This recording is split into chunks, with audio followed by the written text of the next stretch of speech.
Hello, ladies and gentlemen, and welcome back to Fantasy Football, and welcome to my video. In today's video, I'm going to be looking at some of the best transfers to make for the Double Gameweek 25. Now, before I get on to that, let's have a quick look at my team, seeing how well they're doing in the Double Gameweek 24. As you can see, I've got 80 points, above the average of 46, and a good game week rank there of 585k. So really good, really happy, and as you can see, the overall rank, I'm around that 167,000 right now, very close to that top 100k. That's target, but I'm not gonna get too excited. I'm gonna take my time. I'm gonna the strategy right now for me is to kind of like hover around here, kind of like stay around here as long as I can. I only need like a good game week to get into the top 100k, and then we'll move on, we'll push on, and we'll see where it goes. But really happy. The transfers that I'm making, the captaincy and stuff like that, it is happening, it is working. So I'm happy that it just hopefully it continues. I still got my wild card and bench boost to kind of help me out.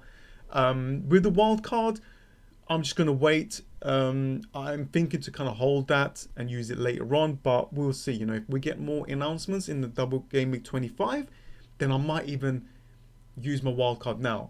It's kind of good to kind of get the points on board right now than later. That's what I'm thinking. Anyways, that's another story. That's like another story there. As you can see, I've got Nick Pope. So I've got 1, 2, 3, 4, 5, 6 players left. Soucek and Antonio is like a massive differential for me. If they perform and then they bring the points, then yeah, that's going to help me out a lot. Now with Antonio and Gundogan, there's like talks like they might not play, but we will see. Hopefully they do. If Antonio doesn't, then I'll probably will get Calvert-Lewin off the bench there. Hopefully he does play, because I don't want Dallas.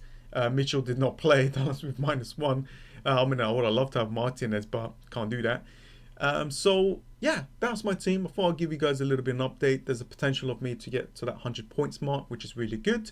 So happy days.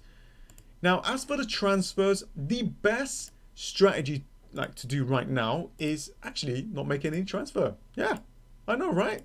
Not making any transfer, because the longer that we wait, the more information that we're going to get about the Game Week 25, Game Week 26, and maybe even so on in Game Week 27. Because the postponement fixtures are not kind of like scheduled in properly yet, and once they do, we'll get like all the information that we need to know what to do with our bench boost and a wild card and free hit and so on. And we can plan properly, because right now we're kind of like waiting, right? We're waiting for information, and that is the best thing to do, is just to wait. But yeah, anyways, let's go through some of the players that I think that could do really well in a Double Game Week 25. Now, as you can see, Leeds United has a fixture away against Wolves. They also have another fixture in this game week against Southampton. Southampton has a fixture away against Leeds, and they also have a fixture against Chelsea. So a lot of FPL managers are going to try their best to get Leeds United and Southampton players. So the first player that is going to be on this list from Leeds United players is going to be Dallas. That is 4.9. As you can see, 17.5% owned. He's a player that can score and can assist. As you can see, 4 goals and 3 assists and 7 clean sheets there. A very, very good player. Plays like in that midfield role and has the potential to actually get a lot of big returns. Now with the other defenders, then you can go ahead. You can take a risk. It's a little bit of a differential here. I'm just going to quickly look at the ownership, because right now ownership does matter a little bit if you're going to try and gain in the rank. After Dallas, we're looking at that 4.6, 2.3, so really low. As you can see, is Pascal here. Is 3.9. Is someone that is actually playing. If you like in desperate in need for like a really cheap player, and and you need to kind of like use it for the bench boost or something, he is an option as well. So I'm just going to add him into this list just to kind of help you guys out with different kind of price tags. Rafinha is another player that is on everyone's radar. As you can see, 3.2% owned. That is low for a player that takes like set pieces, like corners. You can see the returns, guys. This is good. This is fantastic. 4 goals, 6 assists, He's gonna explode. He's gonna explode. He's gonna score a lot of goals or something like in one game, and everyone's gonna be bringing him into your team.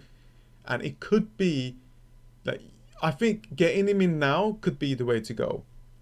And that ownership here is so low that him getting like a 10-pointer is just gonna dramatically change your rank. And I think with the teams that we have, like most of us have Suchek. That's a good kind of straight swap there. And the like midfielders, we've got Harrison there, but I think Rafinha is going to be the main pick there, and it's going to be up front. It's going to be Bamford. So these are the best players from Leeds United players. You can go and get the goalkeeper. You can try your luck if you want. Yeah, and Bamford. I think if you don't have Bamford, and if he starts doing well, then your rank is going to drop. And some people are going to be captaining them as well, and that's not going to help your ranks as well. So he is a high captain option for this game coming up. So let's move on to Southampton, because that's what a lot of people are going to be looking at.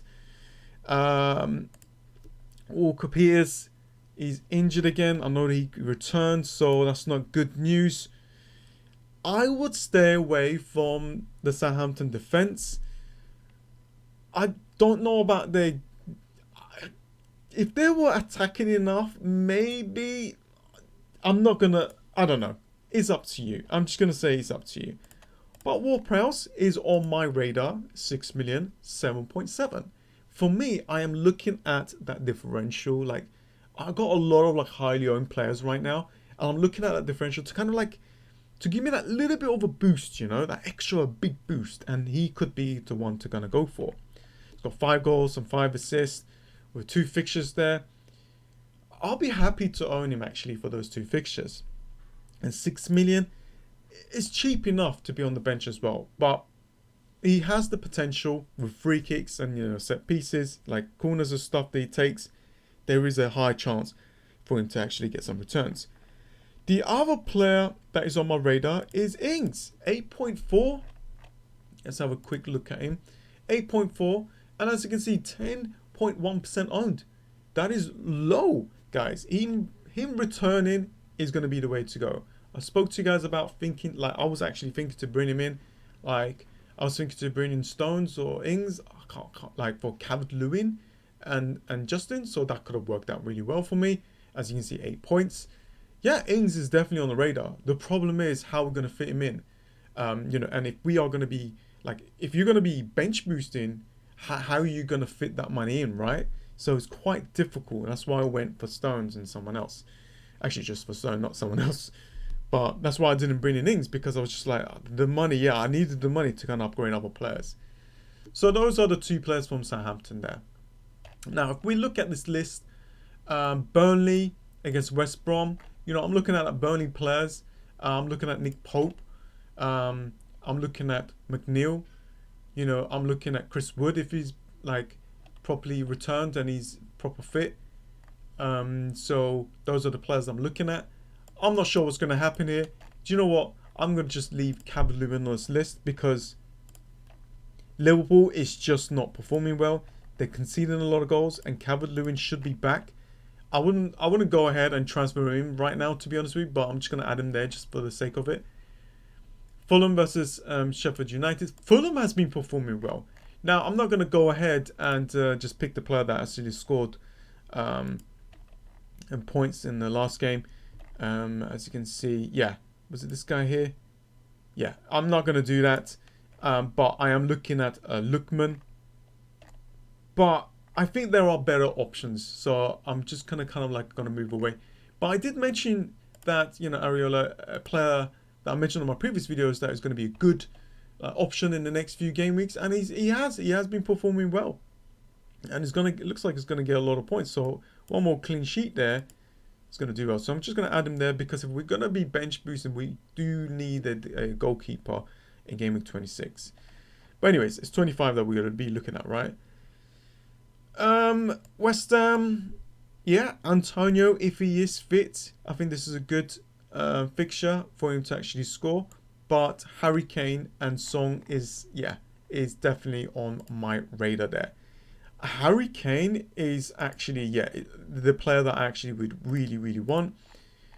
instead of Song. So if I had to pick from Harry Kane or Song right now, I will pick Harry Kane because, you know, he's on penalties, and even though he's a little bit more expensive, I think Harry Kane. If I had to captain someone in game 26, and, you know, looking like, you know, Spurs are going to get a double game week, I definitely would want Harry Kane there. Arsenal versus Manchester City. Let's just move away from that. I'm not sure. You know, we're looking at Sterling though. We're looking at Manchester City players. But I'm just going to move away from them because there's a lot of rotation that's going to be coming up for them. But for Manchester United against Newcastle, now that looks really, really good. We're looking at Wan-Bissaka, Shaw, and Fernandez, definitely. I think this could be a great captain option for this double game week 25. I know it's a single game week, but we said that in game week 24 and he scored. At least he returned, right? So, yeah, definitely a good option there. A good captain option there as well. Brighton has been performing well. So, yeah, definitely. Brighton completely outplayed Aston Villa, and Aston Villa is a good team. And if you look at Crystal Palace is the worst team, so they should do well. I'm looking at the goalkeeper, Sanchez there, a cheaper option than Pope. So let's just add him in. Dunk, I'm going to add Dunk as well. 4.9 there, and what? 4.3% owned. For the, no, I'm not going to go for the attacks because I'm not sure. But Trossard probably the one to going to go for. And yeah, I think I'll go for the defense first. I wouldn't go for the attacks because I'm not. I wouldn't want those players in my team anyway for the long run. I think for the short term, you know, Dunk and the goalkeeper could be the way to go. Yeah, I've got one more player. Who else should I put in here? Maybe like a Chelsea player. Does Chelsea have a good fixtures? Okay. I'm not certain. But you guys let me know. The last player here. It's going to be probably a Manchester City player like Gundogan and Sterling. But we already know those players. We already know them. And I don't want to add them in here right now. We already spoke about those players. These are the players a lot of people are going to be attacking. Especially, let's just remove these two here. Yeah, these are the players a lot of people are going to be going for to get that little bit of a differential. Even with Harry Kane, let's have a look at the ownership. Is it like 40? No, 22% owned there. 23? Yeah, that is low percentage there. Definitely is on my radar. So, yeah, that is pretty much it, guys.